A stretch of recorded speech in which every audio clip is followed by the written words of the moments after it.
What's up, Vault Hunters? I'm SchviftyFive, and this is Ultimate Vault Hunters. Episode number 4 is knocking on your door. Thank you so much for tuning in and joining the conversation. Whether you're joining us on Twitch, YouTube, or Twitter, or listening along on iTunes, Stitcher, SoundCloud, or Spotify, we thank you for tuning in and listening to the program. For those of you who want to watch Ultimate Vault Hunters as soon as it goes live, you can hear it first bi-weekly Thursdays at 4 p.m. Eastern Time, 1 p.m. Pacific Time on Twitch and YouTube. You know him, you love him. We here at Ultimate Vault Hunters stand in awe of him. LazyData has returned to the program to showcase a very special build, the Flak Cannon. This build, for those of you who may not be aware, has successfully conquered pre-nerf Mayhem 10 True Guardian Takedown. Yes, that is 4-player scaled Mayhem 10 Guardian Takedown. Please join me in now welcoming LazyData back to the show. Lazy, welcome back. How's it going? Hey, it's good to be back. Thank you for inviting me again. It was an absolute blast the first time, so it's I've been doing good, and it's very good to be back. Thank you. Oh, of course. I'm super glad to have you, and I'm really glad to talk about Flak finally. Ooh. Flak, yes. It's my time. It's my time. I'm so excited to hear what you got to bring. Yeah, Flak's pretty great. I've been really enjoying Flak as a character to play, especially in the harder content where where the enemies are a bit tougher. So he's been really rocking that content over SAMR. And you've been playing a lot of Guardian Takedown, right? Yes. Guardian Takedown has been one of my favorite additions to Borderlands that they've ever done. I've been really enjoying how they've designed it. Yeah, the extra mechanics behind it around the crystals and the raid bosses themselves. They've been really fun to do. That is true. That is true. I did enjoy learning how the crystals worked. That was an interesting mechanic to figure out. I heard that you completed Guardian Takedown, True Takedown mode solo pre-patch. Yeah. Is that true? So yeah, I finally it was tough this time versus Mala One Takedown, which is a little bit lighter. I ended up finishing it about a day after it launched, so it took me a bit. But finally got across the line, beat Scourge, True Takedown. It was tough, but it was a lot of fun to do. That's insane, dude. Like I had trouble just like with my DPS on single enemies. I don't know how you did it by yourself. Do you use like a cut purse or something? Like how'd you keep your ammo? So yeah, I needed to improvise a little bit, especially at the start before I knew what I was getting into. But thankfully, if you've got a really min-maxed character, you can get through it without a cut purse. But I do recommend it. It was a lot of fun. It was tough. It was tough for sure. That's crazy. So have you been playing the new DLC as well? Yeah, I've been playing through that quite a bit. It's a really fun DLC. It's really replayable, and I like the guns in it. Well, I guess it's time that we go ahead and get into the Flak build. I want to know everything. Yes. Can you please tell me everything? So this is the Flak build, the Flak Cannon, as I call it from its origins. But so I'm going to start on the red tree. Flak's like the main core of this character. You're pretty much always running this tree just because there's so much good stuff here. So starting on the front row, Interplanetary Stalker. This is a hunt kill skill. It's going to increase our damage, and it's going to give us a few extra bonus versus different types of enemies, which works really nicely. This is a no-brainer 5 out of 5. Okay. Same goes for Leave No Trace. You mentioned ammo. This skill alone, thanks to some synergies later in this tree, allows us to basically not worry about ammo. Leave No Trace is an extremely powerful skill. It does have a hidden internal cooldown in there, but that's fine with some of the weapons that we use. And I got a point of second intention, helps us get down a tree, and reload speed's always nice. Right. Hunter's Eye. This is a pretty good skill. In terms of the Guardian takedown, it's only really helping us versus the bosses because Guardians aren't humans, robots, or beasts, but it does help versus the bosses, and it is good for everywhere else in the game. Really good damage skill here. And then Head Count. This skill is so good because it allows Flak to have the quickest action skill cooldowns of any character. By a mile, because we're going to be hitting so many headshots. You can actually set this up to get your action skill back in under a second consistently. I use that with a double penetrating pneumatic bang stick and just like insta get you'll just instantly get it back. Yeah, so it's crazy. That's kind of the trick we're doing here. So yeah, that skill gives us a flat cooldown reduction based on critical hits. So really good skill. Then I go into tier 3. I've got the interesting 1 out of 5 Fang. For 99% of the content in this game, throw it back into second intention, the reload speed skill. I do this to basically just do some flashy one-shot kills versus bosses with an ion cannon, which is really fun to do. And as I said, I don't like respecking; it's worth the point. So 1 point in Fang, we can make that work. So that's why I've got the point there. Okay.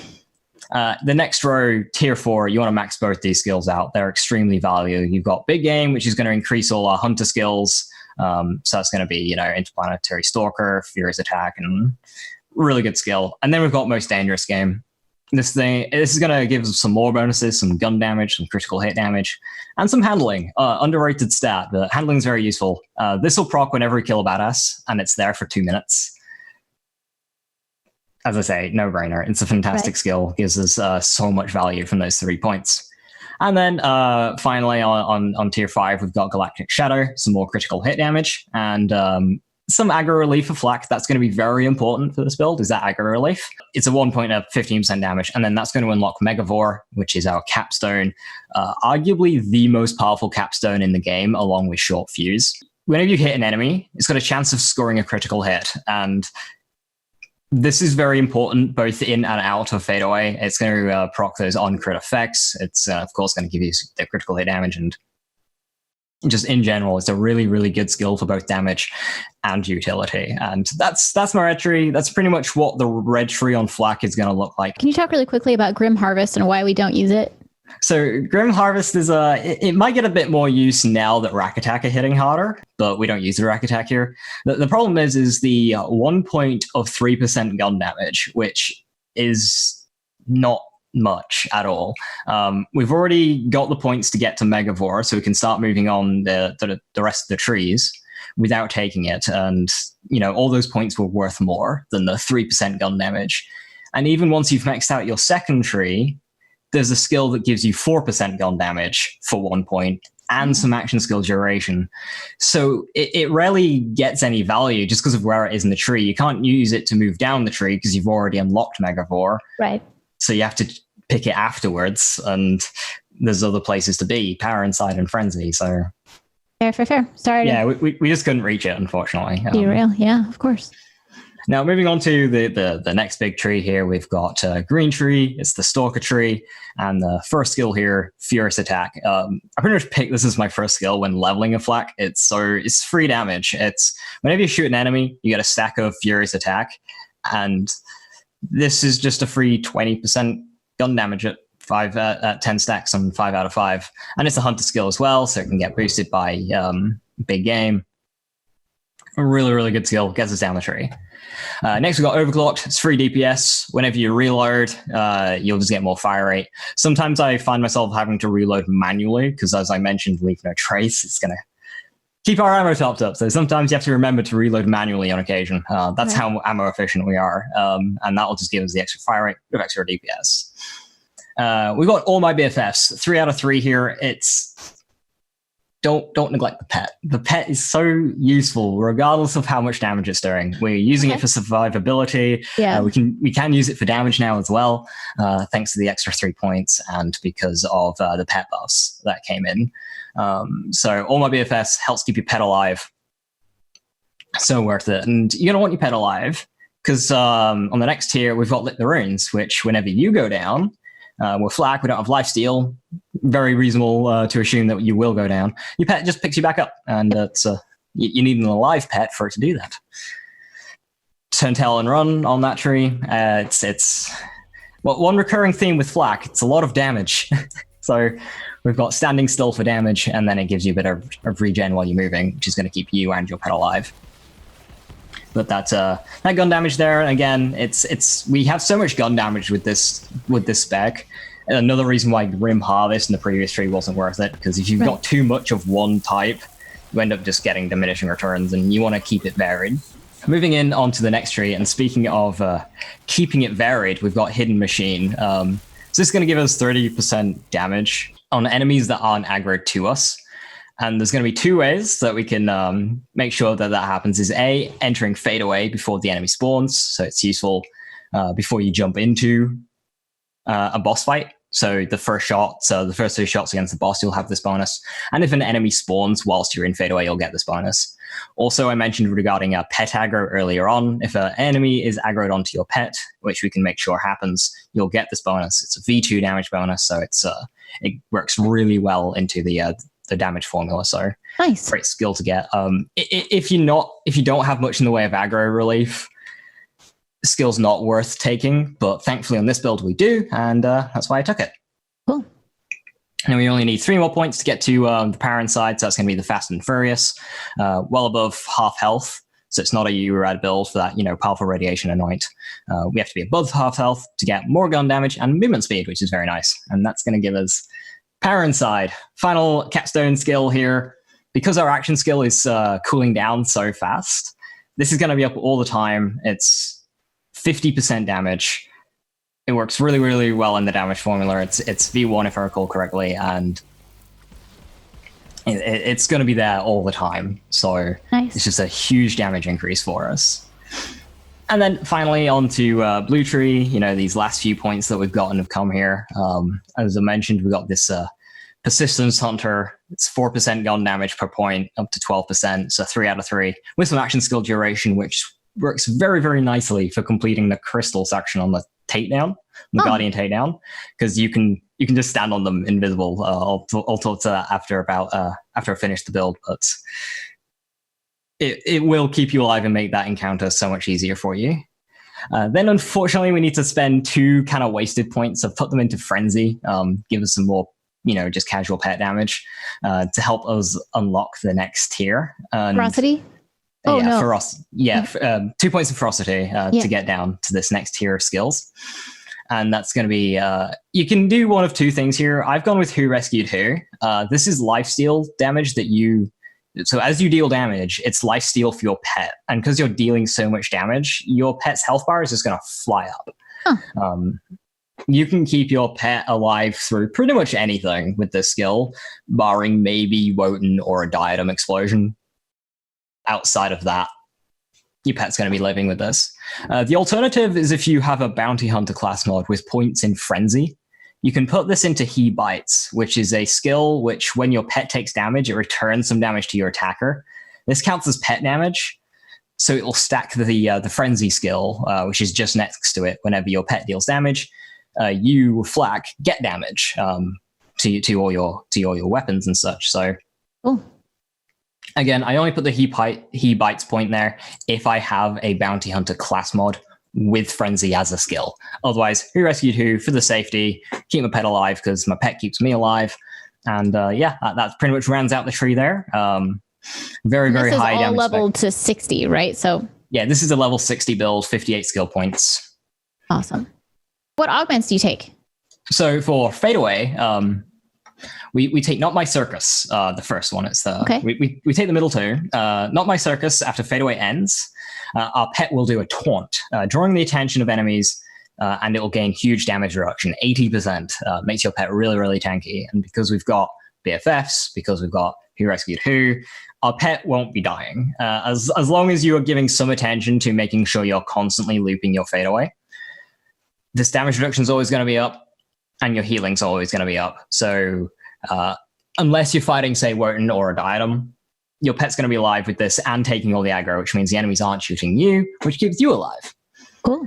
And then until you're dead, it's just always on health regen and move speed. Move speed's never a bad thing. And health regen also equals health regen for your pet. So and it's also going to keep you doing that extra 30% damage to enemies as well when the aggro's not on you, right?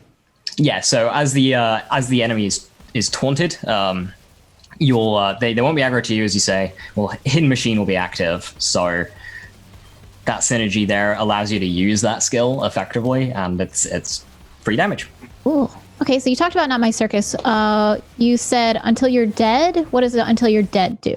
So yeah, that's the next one. That's going to keep your bonuses active after your fadeaway ends, which is that health regen, movement speed, keeps your pet alive, keeps you moving. Really, really good. Okay. And what pet do you use? Or pets? What pets do you use? So most of the time I'll use Spider Ant Scorcher. It's elemental damage, which is always nice, a nice bit of damage to have into your formula, and a bit of regen. It's not going to be much because we don't have Barbaric Yop, but it's a nice bonus. Otherwise, if I need my pet to be away from me, if it's like taking aggro and stuff, I'll use the basic Skag, because the basic Skag is purely melee attacks. So if I need my pet to just be away, then I can just send the pet away with an attack command, and it'll stay over there, hopefully. And lastly, if I'm trying to keep my pet alive, say versus Wotan, or in a situation where my pet might actually die, I use the Gunslinger Jabber. Because then it's a ranged weapon, the pet itself is going to try and keep its distance from enemies. And it gives you a bit of movement speed and critical hit as well. So those are the 3 pets that I swap between, Spider Ant Scorcher being the main one. Cool. So what would you say the main rotation of this build is? So the gameplay loop, we call it looping, looping your anoints and your augments. So you're going to go into fadeaway, fire off your 3 shots, because we're using 3-shot fade. And this is going to activate your pet taunt. It's going to activate until you're dead. And then any damage that you do, because there's going to be lots of lingering damage around, we're going to get lots of Megavore crits. And hopefully we can get our fadeaway back within the next, 3 or 4 seconds. We can just instantly activate it again. And so basically the goal is having fadeaway always available. You're always able to activate that invisibility and activate that pet taunt. Because if using, say, Gorillas, which is a different augment, which gives you more shots for longer in fadeaway, it's harder to loop. It's harder to loop those anoints. It's harder to loop those augments, and it can actually hurt you in the long run. And it does hurt you in the long run. So that's why we keep our fade duration short with the 3 shots, but the cooldown really, really quick. Interesting. What damage builds exist out there that you could compare numbers to this build? So the original idea of this build is I was up one night and I decided I want to one-shot everything. So me and a couple of friends just pulled together some resources of what we knew about Flak and just tried to make the highest possible damage. And then from there, I tweaked it to make it a bit more usable in general gameplay. And this is going to be one of the highest damage setups. We rely on our pet to keep us alive, so we do not have to invest much in our own survivability. So we're not using an action skill start stock gap is a popular item recently. I don't want to be using that. That's a damage loss. I want to use my good damage ASCs. Sorry, it's going to be a high damage. It's hard to compare with it. All right, that's fair. While we have you here, clearly the build is only part of the story with how you managed to defeat the true takedown at such a high level of play. What would you say your strategy for the crystal activation sections was? So crystals, the activity that gives me the most grief, as I'm sure many can relate. Crystals is really, really tough. To beat crystals, you need to stand on the plate for a certain amount of time without enemies coming onto the plate. And then you got to do that to 3 different crystals. And if you neglect a crystal for too long, it pops and kills you, right? So what I do is at the very start of the encounter, I'll activate Fadeaway, step onto the crystal, and then tell my pet Skag to attack the enemies that are spawning. And that is going to make all of them... They can't aggro me, because I'm invisible when they spawned. So they aggro my pet. I can stay in Fadeaway for the 18-second duration, I think it is, with Persistence Hunter. That gives me that almost completes my first crystal for free. If my pet gets close to dying, keep an eye on its health bar. I step in, start shooting, heal the pet up, activate Fadeaway, and from there it's just having my pet keep the enemies off of the crystal to the point where you can almost just AFK a crystal and it just charges it for you because the enemies don't come to you. That's insane. I've done plenty of crystals without shooting an enemy because I can just stand there. That's crazy. So what would you say your strategy was for Anathema? Okay, so the first boss, that one's broken down into about 11, 12 phases. So for that one, what I'll do is, because we've got a lot of damage, I'll use one of my main DPS weapons. Either it be a Monarch, Plague Bearer, Backburner, whatever is like the go-to damage weapon. Okay. And then you're pretty much able to burn it down within 1 mag to the first phase. And the moment it goes immune, you can do 2 things. One strategy that I see a lot is to draw the boss to a corner of the main platform and then run to the other corner. I'm personally not a fan of this because it relies on the enemy AI. What I personally do is I look for the closest jump pad and I jump to one of the other platforms, whether it's safe or not. And then turn around and get ready to jump back to the first one. You'll watch this radiation bubble like expand. That's an insta-kill. Don't jump into that. The moment it pops and starts dissipating, I'll jump back onto the main platform to get away from a potentially exploding platform behind me. So that's why I say it doesn't matter if you jump to a dangerous one, you can jump away from it in time. And then you're able to just get onto the next phase, rinse and repeat, boss dies. Amazing. Okay, what's your strategy for Scourge, the Invincible Martyr? So Scourge is a really fun boss. Again, it relies on our heavy damage. We don't have any lifesteal, and there are things in this fight that can kill our pet. So we really need to lean on our damage here. We burn down the boss as quickly as you can, use pillars for cover, jump a lot, wear a transformer if you can. There's a lot of shock attacks, and the moment it goes immune, again, it's broken down into lots of different phases. 2 diadems will spawn. If you're in multiplayer, more will spawn. And the Scourge will teleport to the middle of the zone. If the diadems are behind Scourge and will need to walk past Scourge, you're good. The moment they're walking past Scourge, shoot the orbs on the head, they'll explode, stunning the boss, it won't do the nuke. And you can then use the diadem damage to, hurt the boss and to get it to the next phase quicker. Cool. If they spawn to the side, though, and will not walk past Scourge, it gets a bit awkward. What I'll do is I'll just run past the boss and behind it, so they do have to walk past Scourge, because you need to get them next to the raid boss. If all else fails and you are unable to stun the boss, try and kill what you can and hide behind a pillar so the big wipe doesn't get you. And if that fails and you're not able to get to cover, make sure you're going down near an enemy to get a second wind. Good tip. Yeah, midway through the fight, it'll teleport you. There, it's just a question of mobbing, so use your reflux or whatever your mobbing weapon is. Teleport back, and then again later into the fight, teleport you away again. Same story, some mobbing. And then for the final diadem section, where it's just the boss's shields, the diadems do more damage to the boss now, because I believe it must be shock damage. So when you stun the boss, the diadems are enough damage to just phase it again. You don't even need damage. So that section becomes much easier if you've got the first sections down to a pat. That's what Flak's good at, bossing. He's really good at bossing. And it's the mobbing that people tend to struggle with Flak, which is understandable, but they're really good at the bossing. They've got that down. Completely agree. What do you feel the Flak Cannon excels at the most? So again, outside of the pet aggro, we don't have as much crowd control as, say, some of the other characters or builds that use other shields and stuff. So you can struggle with mobbing, especially if it gets a bit intrusive in your face. You do need that good chaining mobbing weapon like a reflux to help deal with that. So what I say excels the most is bossing and boss farming specifically. This is basically whenever a level cap comes out, I start playing Flak. And I farm all my guns for my other characters on Flak, just because they have the fastest farm and run times. Right. And the Flak Cannon just cannons down the boss. Amazing. So about the skill tree. Mm-hmm. This is a monstrous pet-focused build, which is incredibly refreshing to see. A lot of players have been hungry for pet-focused builds, but you, pre-nerf and pre-phase 2 patch, put together one that was able to work on Mayhem 10 in a true takedown. What motivated you to take this leap of faith of sorts to devise this build? Well, it was mainly just understanding that you didn't need the pet for damage. Now it has some damage, which is nice, but before it was for the utility.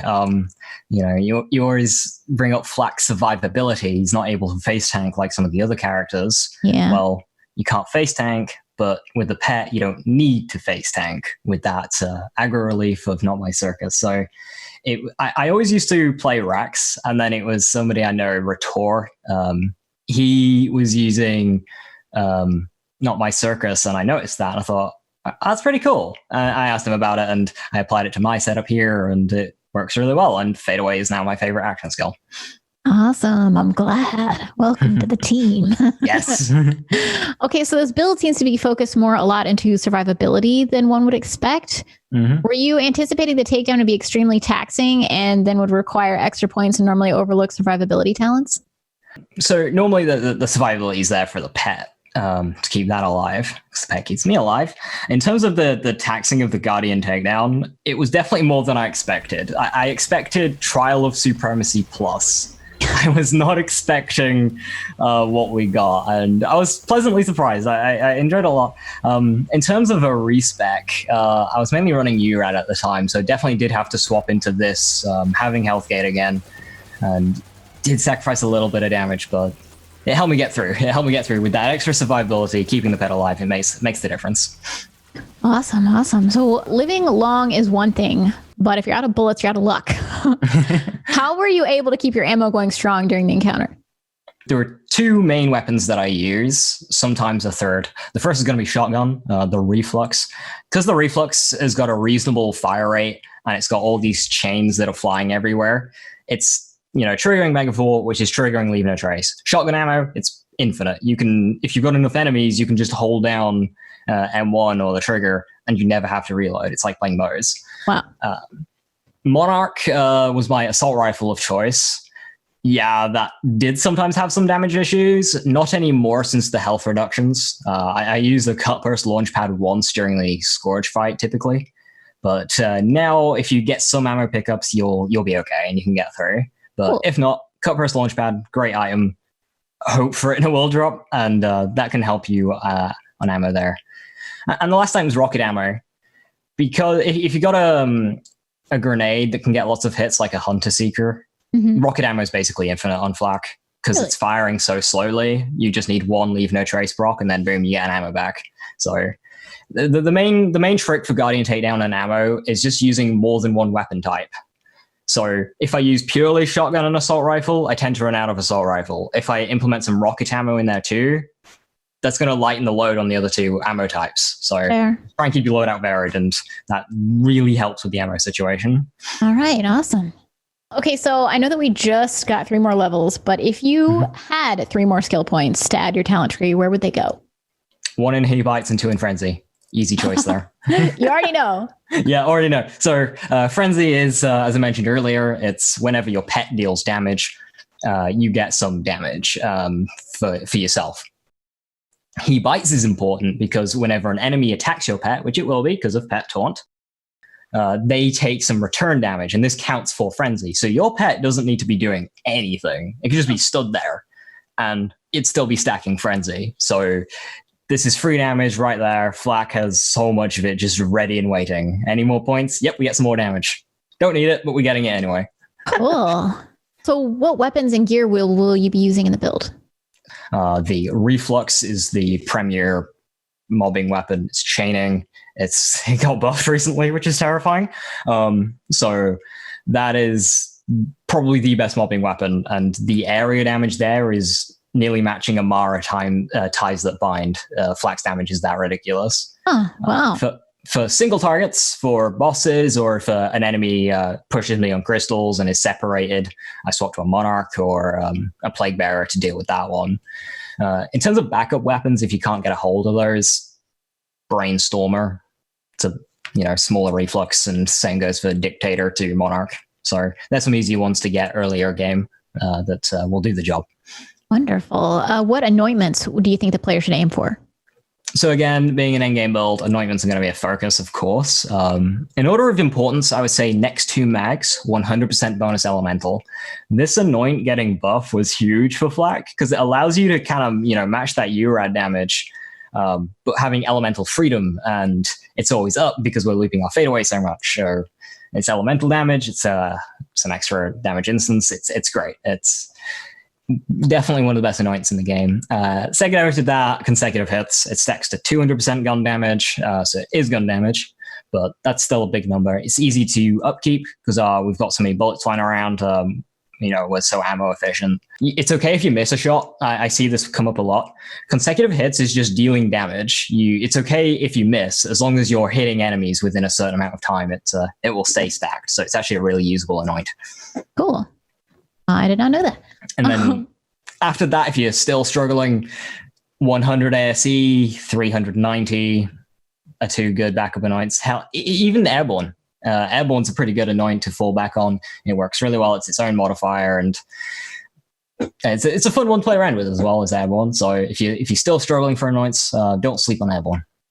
Interesting. Would you say that Airborne is more viable now because of Guardian Takedown? I don't actually use it much in Guardian Takedown. I use it in Melee one more, funnily enough, because there's these towers that boost you into the sky. Oh, right, yeah. Because with a Monarch, you've got a bipod out, and you can't jump when you've got that bipod out. So that's the only issue with Airborne annoyance in the Guardian Takedown especially. But it's useful anywhere. There's no jump delay after you land, so it doesn't matter if you're in Guardian Takedown or in a place with proper gravity. You can instantly reactivate it, so sometimes good. What gear would you say is considered essential, if anything? Essential. So back to annoyance, I should have mentioned this. 50% elemental damage on your shield and grenade. Doesn't matter what shield or grenade it is, buy it from a vendor. Get these damage annoyance. Make sure they're 2 different elements and try and match the enemies you're fighting, of course. This is a huge chunk of damage that should not be slept on. You can get it the moment you reach endgame, the moment you beat the story. That is going to be very important, followed by a decent class mod. Now, Flak has got the widest variety of class mods out of any of the characters. So I use a Bounty Hunter. It front loads the damage. It allows us to apply Hunter's Eye to the Guardian Takedown bosses and just hunt skills in general versus bosses. And it's a very, very high damage class mod. Followed by Cosmic Stalker, boosts all our hunt skills. Definitely try and get one of these if you can't get a Bounty Hunter. Followed by the Rack Pack. It's a Rack class mod, but it can roll head count. And if you do get it to roll head count, it makes it really easy to loop your annoyance. So if you don't have the best annoyant looping kit, you can actually use the Rack Pack class mod to do it for you. And you can loop your fadeaway quickly with a rocket launcher. It's crazy good and fun to play around with. So I actually do recommend a Rack class mod for fadeaway. Wow, interesting. So that's definitely necessary. In terms of artifacts, you're looking for as much damage as you can get. Pearl if you can from DLC 2. Right. Otherwise, it's just going to be mag size, a weapon type damage passive on a victory rush. You want something? I was going to ask you what roles you would consider ideal as modifiers. As modifiers on like class mods and artifacts. Yeah.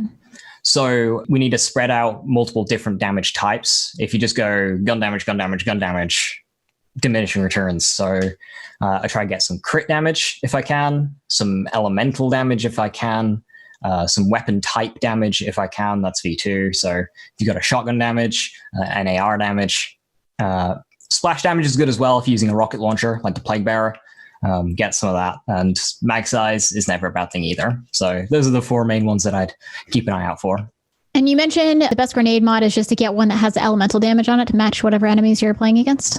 To start with, yes. Eventually you'll want to upgrade. I'm currently using an It's Piss grenade dropped from Thunk and Sloth that applies a debuff to enemies, letting you do more damage. That's what I use, but super ideally, a Hunter Seeker. This is a grenade that can split. You can get Divider or Mitosis, and then it will shoot enemies. And this will proc a lot of other of our skills. It can proc Megavore, Leave No Trace. It can proc Furious Attack. Can't remember if it procs head count or not. I wouldn't be surprised. It's a really good utility grenade. And what's great is it drops from Genevieve, who drops the Reflux, which is our chaining mobbing weapon. So maybe farming a Reflux, keep an eye out for those Hunter Seekers, because it's definitely the best flat grenade mod. Fantastic. So what shield do you use? For shields, if I'm boss farming with my rocket launcher, I go for a one-shotter amp shield. Very tricky to get. You can farm up an O.M from Mallow and Takedown if one-shotters are evading you, because they just drop anywhere and they're hard to get. After that, Transformer, Old God, Stock Gap, Recharger, anything tanky. Cool. Would you say this build would work if you don't have the proper weapons or gear yet? You'd struggle a bit more to loop your fadeaway, so you might not have as much pet up time. Definitely do try and get either one of the main weapons or one of the lower tier versions that you can get earlier game, like the Brainstormer. The Brainstormer is really good because it's hitting a lot. Any gun that hits a lot, even a Maggie can or a Dictator. Do try and get something that lets you get your fadeaway back within I want to say 7 or 8 seconds consistently. If you can get a gun that can do that for you, you're in a good spot. But what about like a Lucian's Call? Because it gets you those crits really quickly, right? Lucian's Call for fade looping, not so much for damage, unfortunately. Yeah, well, sure. It's not hitting it's not hitting as hard. Any kind of Jacobs will have a ricochet. So if you can get a Jacob shotgun like a Garcia, that's farmable. Huh. That'll work up until some of the mid to higher mayhems. Stagecoach, Maggie, I think I mentioned. Anything with a ricochet is going to be hitting a lot of enemies. What would you say would be a suitable stopgap until I get all the optimal loot that I need for the build?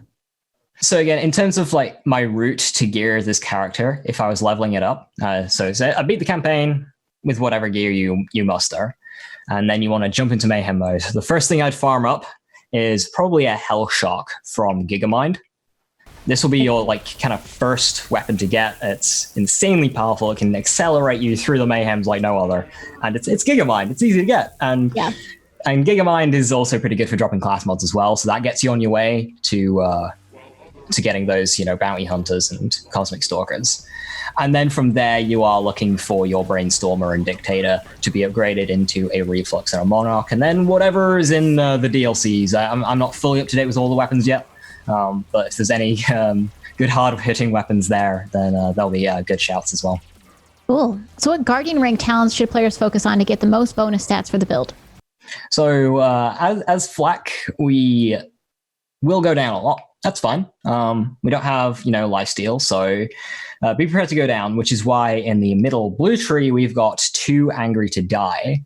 And it's insane. It can extend your fight for your life duration so much to the point you can kill bosses in a fight for your life duration. Really? If you ever see yourself going down, try and just activate your fade away. Because if you go down, it'll proc your ASCs to give you that damage boost and gives you the best chance of getting back up. And you've got the damage to get back up. So I definitely try and get that to give you as much time as possible. And then after that, you're basically looking at Overkill, Cook a Combo, and they're the important ones. Hollow Point's fun. Hollow Point is fun. What Guardian rank talents would you say, if any, should a player disable to use this build? There aren't any that you need to disable. Again, like I said last time I was on, Hollow Points being the double-edged sword, really powerful for ad clear, but can also catch barrels. But outside of that, there's none you need to disable. Turn them all on. Get all the power. All of it. Okay, so when you're spending a Guardian token, what are the stats that players should focus on spending their tokens to obtain for maximum min-max potential? So the way the Guardian rank talents work is they do try and force you to spread your points out as much as possible. Just try and spread out your damage types. So critical hit, elemental damage, gun damage, and fire rate. These are all things you're going to want a lot of individually. So don't just focus one. Spread them out and making sure it's nice and varied. And then after that, your quality of life ones, your reload speed, your handling, your accuracy, recoil reduction. Get those next. Okay, so Bounty of Blood introduced 3 new talents in the Guardian rank tree: Groundbreaker, Dead Man Walking, and Lead or Alive. If you had to pick one to focus on getting first for this build, which would it be? Probably Dead Man Walking. Again, it's just that crazy duration. It makes playing super, super safe. Now, in terms of Mayhem modifiers, I personally play with Postmortem, which creates this death thing that follows you around and can insta-kill you. So I find myself just getting caught off by that a lot sometimes if I'm not fully paying attention. So I go down a lot. Having more duration is always nice. Lead or Alive is exciting too. That one's a very close second because we either have 1 or 2 points in second intention. Our reload speed's not the best. So having our weapons instantly reloaded is also just as good. And as for Groundbreaker, it's ridiculously powerful. It's insane what you can do with it, but I'm not going to try and punch enemies or slam a lot. So it's not something I'm going to focus on first, for sure. Fair. So I assume that testing was needed in the takedown itself. Did you go anywhere else to test this build? Did you test in the firing range, Grave Ward? What's your testing realm of choice.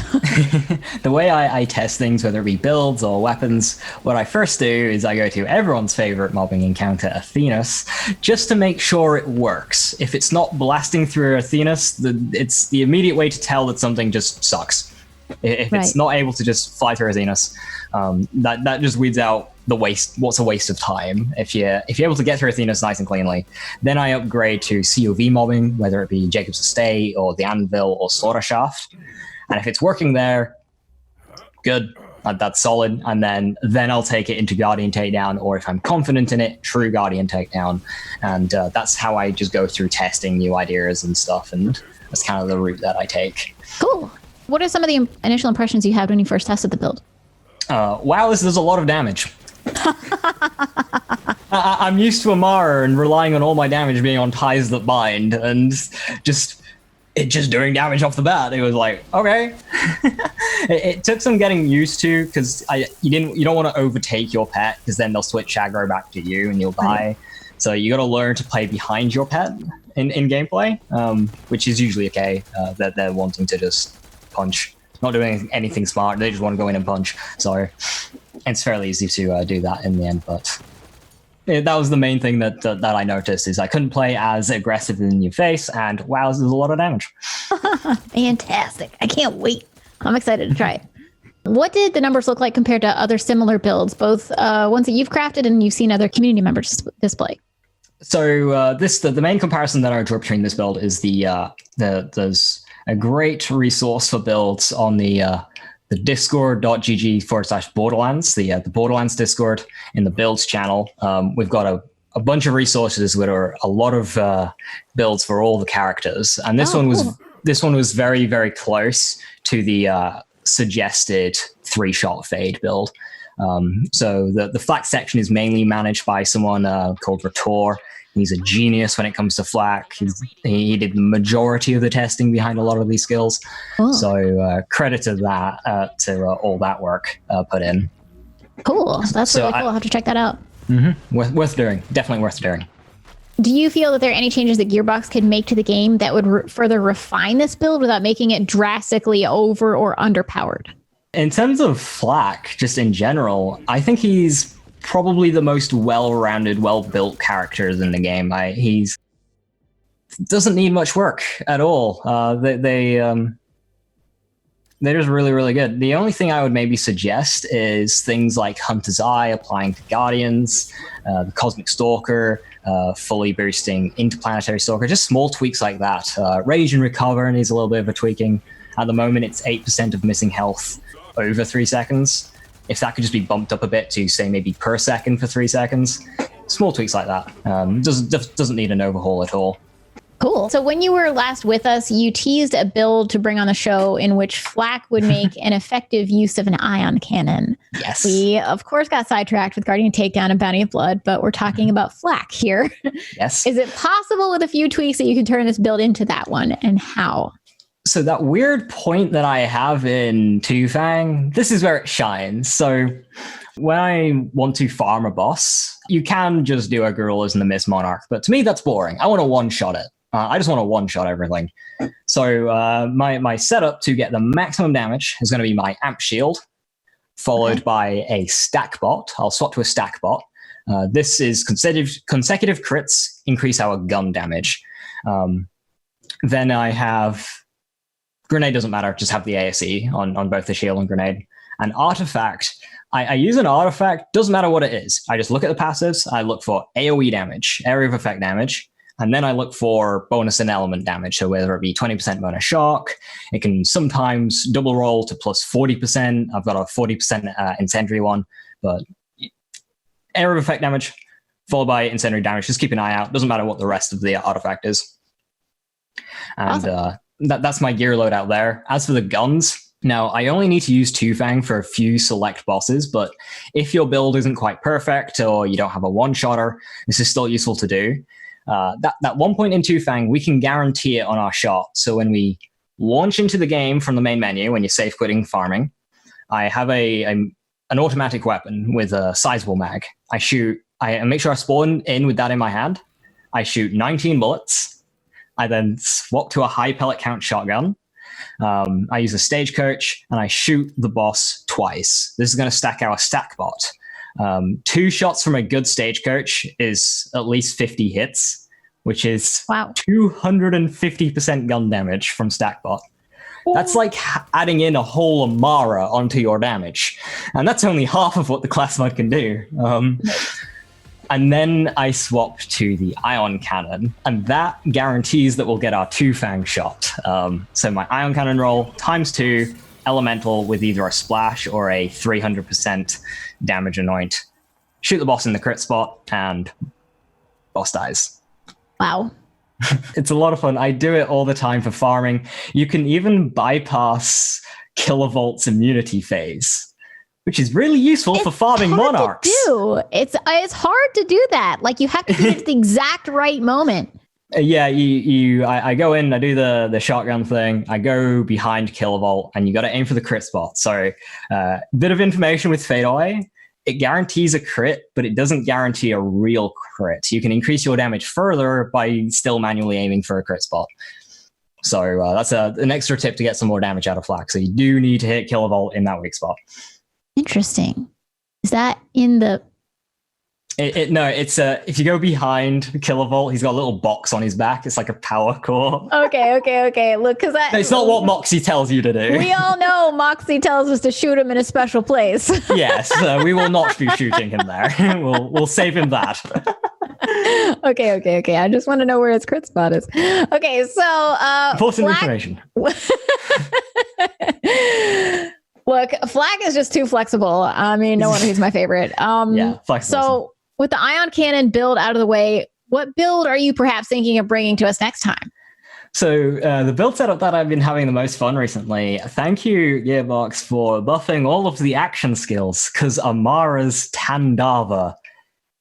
I never see this particular phase cast get mentioned. It's always Reverberation or the basic one. But no, Tandava is slightly longer cooldown, slightly less damage, but it's explosive and it does splash damage. So we can make it do even more damage.